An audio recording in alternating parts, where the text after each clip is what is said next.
Demi, duke ju referuar edhe asaj që tha Duro, është pak e dhimbshme që ajo që thot Duro në fund që edhe Partizani do të përpiqet që të ketë aleatët e vet, apo jo? E trishtueshme është sepse i jep një vej notë negative kampionatit shqiptar. Dhe kjo nuk është se është e re tani.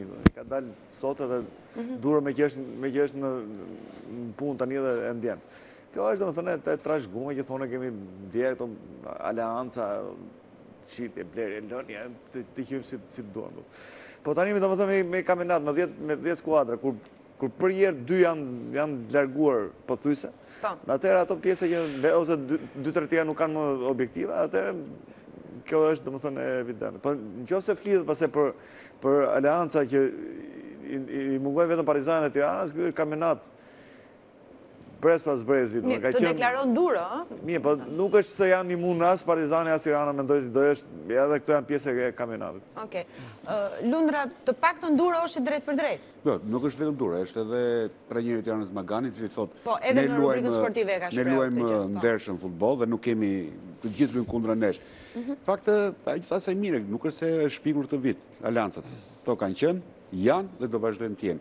Nuk janë vetëm shqiptare, janë fenomen në gjithë botën, pra krijohen aleanca, por që të vjen keq që një skuadër fillon kampionatin me 24 pikë.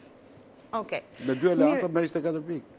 Mirë, unë juftoj në këto momente të ndjekim editorialin e Besnik Dizdarit, që sigurisht tregon që, siç thanë edhe miq në studio, që nuk është hera e parë që ndodh në kampionatin shqiptar, por është interesante ajo që evidenton që në fakt për titull janë 4 skuadra në garë, por kampionatin e vendosin 6 skuadra të tjera.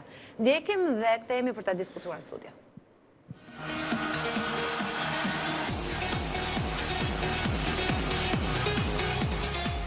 Ideja e kësaj rubrike të sotme për të marrë me atë që ne e quajmë trukimet e ndeshjeve vjen në kohën e duhur. E them këtë sepse renditja e mbas 18 ndeshjeve të para të kampionatit kombëtar 2014-2015 është e tillë saqë mund t'i çojë pak ta plot 6 skuadra në një farë indiferentizmi ndaj rezultateve të ndeshjeve. E çfarë nuk ka ndodhur në kampionatet e Shqipërisë, sidomos këto 4-5 vitet e fundit. Po, a u zbuluar diçka? Asgjë. Për shembull, Dinamo e sigurt për titullin humbë rreth 7 nga 8 ndeshjet e fundit në kampionatin 2009-2010. Plot 7 humbje rresht. Ka qenë 19 maj 2010. Kampionja e Shqipërisë fikson rastin më historik të gjithë historisë së kampionateve kombëtare në 54 shtetet e Europës. Një kampione humbë rreth 7 nga 8 ndeshjet e fundit të kampionatit dhe nuk zbuluan e as dënuan askënd. FIFA ka një dekalog për këtë dukuri dhe ja 3 postulatet të tij. 1. Refuzo korrupsionin, drogat, violencën, bastet dhe çdo veprimtari të rrezikshme për futbollin. 2. Ndihmo të tjerët që të rezistojnë nxitjeve për korrupsion. 3. Mos u mjafto vetëm të thuash jo, por denoncoj atë që kërkon të korruptoj e mashtroj të tjerë. Dhe ajo që do të vlente më shumë se asgjë, do të ishte guximi për të zbuluar dekalogun e FIFA-s. Pra guximi për të zbuluar. Dihet për shembull se çka ka ndodhur në Itali në vitet 79-80, kur u arrestuan dhe u çuan në gjyq 13 lojtarë për paracaktim rezultatesh, ku u dënuan me zbritjen në Serie B Lazio e Milan dhe ku 5 skuadra u dënuan me nga 5 pikë minus. Në rriti puna që të përjashtohet deri portieri më i mirë i Italisë, Albertosi, dhe sulmuesi më i talentuar i Italisë, Paolo Rossi. Trokuesit me emër e mbiemër ju dhanë gjyqit. Mirë po interesant, të gjithë lojtarët u liruan nga dënimi gjyqësor, sepse asa kohë Italia nuk kishte një ligj që e quante faj penal, trukimin e ndeshjeve. Vetëm në 1989, me ligjin 401, trukimi u pranua si faj penal. Shtrohet pyetja, a e ka bërë Shqipëria për së mbarë një gjë të tillë?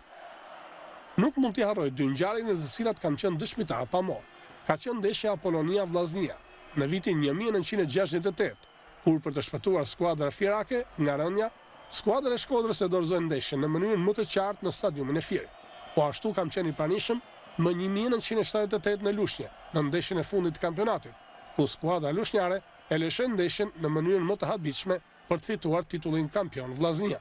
Një gest që bëhej për fat Federatës Shqiptare të Futbollit, e cila ndeshjen e rivalëve shkodran për titull, ato të luftetarit, e kishte lënë 1 orë gjysmë me vonesë.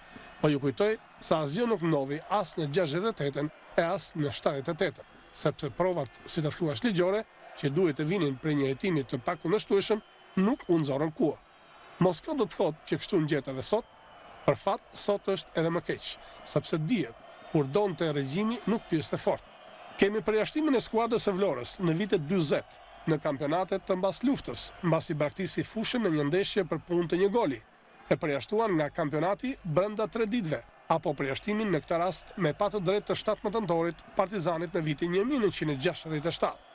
Prej vitesh kam këmbgulur për një kampionat me 16 skuadra, çka për shumë arsye e kemi shtjelluar me kohë, do t'i menjanon të jo pak edhe mundësitë e trukime. Tash papritmas e bën prap me 10 skuadra, dhe të paditurit dhe mbështetësit e federatës kanë guximin të na thonë se ky qenë ka kampionati më i bukur i gjithë viteve 90.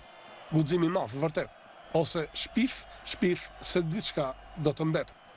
E vërteta është se gara për titullin është tërheqëse. Janë 4 skuadra mëtuese me vetëm 3 pikë ndryshim midis tyre.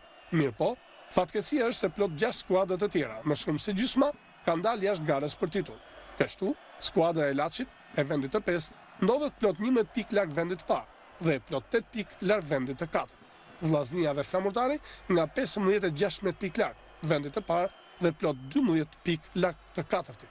Kjo është treshja e mesit të ardhmë, e cila nuk ka punë me jo vetëm luftën për titull, por as me 4 vendet të para. Në një kohë që kanë siguruar qëndrimin në kategori, përsa ko janë plot 18, 14 dhe 13 pikë larg vendit 9 dhe 10. Ndaluni për një çast. Skuadra e 7 ka 13 pikë më shumë se skuadra e 9. Kjo të thotë se Elbasani dhe Apolonia 18 javë para mbarimit logjikisht kanë siguruar biletën për rënje. Natyrisht nëse nuk përfshihen në duele me to Teuta e Durrësit, që ndodhet dhe ajo bukur 7 pikë përpara tyre. Mjafton kjo pasqyrë shpejt për t'i bindur se ky është dënimi i plotë i garës së fortë tanësore të këtij kampionati me 10 skuadra. Dhe titulli i Shqipërisë, që ndodhet jo thjesht në duart e 4 të parave, por në duart apo këmbët e ndershme të 6 skuadrave të tjera, të cilat për fatin e keq kanë dalë jashtë synimeve të vlefshme rënditse.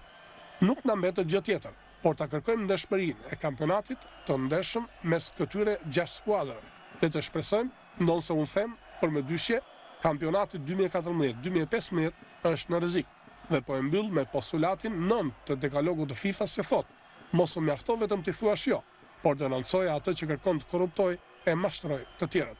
Dhe ky postulat 9 është një kujtesë, sidomos për Federatën Shqiptare të Futbollit, së cilës i takon ta kthejë në detyrim apo aksionin e saj urgjent.